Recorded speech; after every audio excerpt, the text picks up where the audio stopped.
مقابل هدف واحد. قبلها كرة الخسارة من الاهلي بهدف مقابل لا شيء. محاولة من سلطان البيشي، عرضية والراسية وهدف اول. هدف اول يوب يونغ سو. يوب يونغ سو يحرز هدف اول للهلال مع الدقيقة السابعة من زمن شوط المباراة الاول. المحاولة العرضية جاءت بهدف ليوب يونغ سو الذي يحرز هدفه الثاني في دوري زين السعودي للمحترفين. يوب يونغ سو الذي تعود على التسجيل والذي ايضا هو اصبح هداف الهلال في كاس ولي العهد. هنا ياتي براسيه متقنه تماما، الكره على يمين الحارس علي المختار. الهجمه جاءت من سلطان البيشي الشاب الجميل والظهير الايمن الرائع في فريق نادي الهلال، وراسيه يوب يونغ سو ذكيه جدا تاتي بهدف اول للهلال في زمن شوط المباراه الاول، وهدف ثاني ليوب يونغ سو بعد الهدف الاول اللي سجله كان لصالحه في مرمى النادي الاهلي في الاسبوع الرابع من دوري زين السعودي للمحترفين. يوب يونغ سو انتظر 15 اسبوعا حتى يحصل على الهدف الثاني في دوري زين السعودي للمحترفين. هو لا يعني بلا شك هو لاعب مميز، وهو اللاعب الذي اعطي مكان.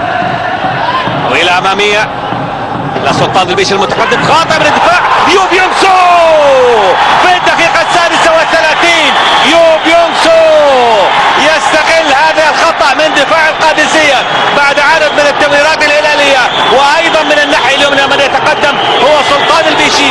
يوب يونغ سو يستغل هذه الغفلة ويتقدم وينفرد بمرمى علي المختار ويسجل هذه عادة. هذه كرة سلطان البيشي هي عودة من الدفاع، والخطأ من عبد الله القرني في الإبعاد جاءت إلى يوب يونغ سو، استلم وواجه المرمى ووضعها ببراعة على يمين الحارس علي المختار. وهدف ثاني، هدف ثاني للهلال في الدقيقة 36 من زمن شوط المباراة الأول. هذه عادة، لكن السيطرة واضحة كانت للأزرق في خلال شوط المباراة الأول.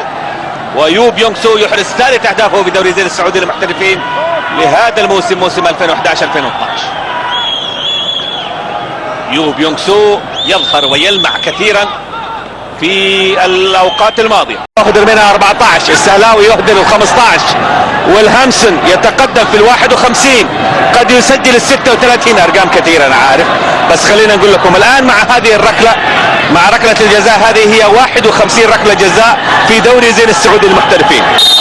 هل يعود للتسجيل؟ والهامسون يعود للتسجيل، وهدف ثالث للهلال، هدف ثالث للهلال. كريستيان والهامسون يعود بهدف اعتباري شخصي، بهدف أول له في دوري زين السعودي للمحترفين في هذا الموسم، وبهدف عودة الأشقر للتسجيل.